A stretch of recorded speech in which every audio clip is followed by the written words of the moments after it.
information that it might share publicly about social media, or it might be the basis then that the Digital Safety Commission might launch a hearing, essentially like an investigation but different, where it's investigating not your individual piece of content, but more broadly, say, if a social media service is complying with, what Michael talked about, is that duty to act responsibly.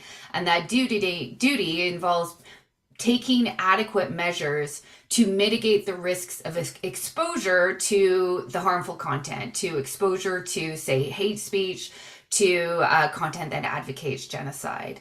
The individual can go to this ombudsperson. I think this is really important. It is there to provide victim support, to say, look, this was happened, these are your options, this is how you can navigate it. The ombudsperson would be able to pass on information to that commission.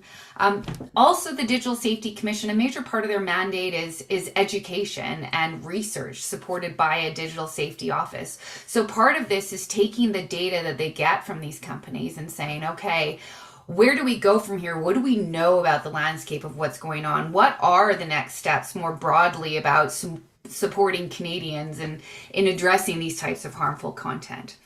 But for individuals, for their individual piece of content, in the end, when it comes to social media services, you're looking at still going directly to the social media service. But it's a long-term project with the Digital Safety Commission. It's about harm reduction, and it's about setting minimum standards for these companies about how they manage these risks of harm.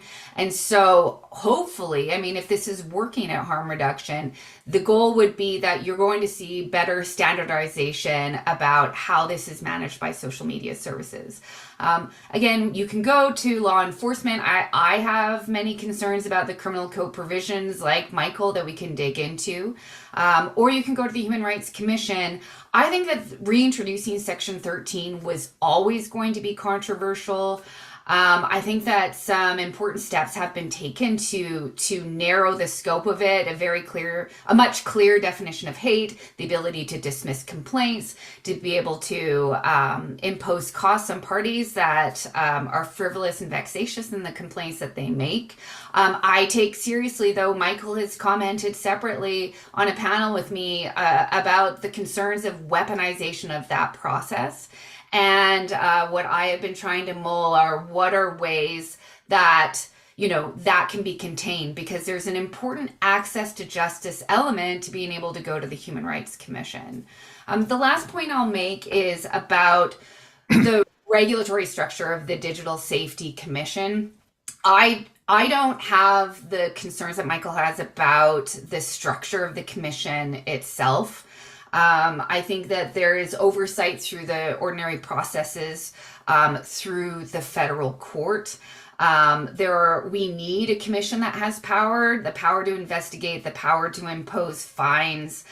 There is an important duty on the Digital Safety Commission to take account of privacy, freedom of expression, and equality, among other things, in setting out any of the guidelines it writes or any regulations. And much of this needs to be left to be developed later because of evolving tech and social media. Their powers are essentially to write regulations about risk management, digital safety, kids design, what the obligations are to keep kids safe, and how to manage their complaints. So once I dug deeper, it doesn't seem as broad as it seems. It's very scoped to what it is, but certainly there is that uncertainty of saying we don't exactly know what the risk management plan will be for those particular companies. I think I'll leave it there, and we can dig into this with various questions and kind of we'll solve all of this, right, Michael? Take our best shot.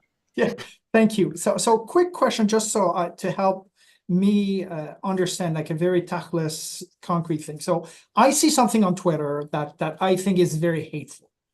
If this bill is in place, what do I do? What are the possibility, the options that as a Jewish person I can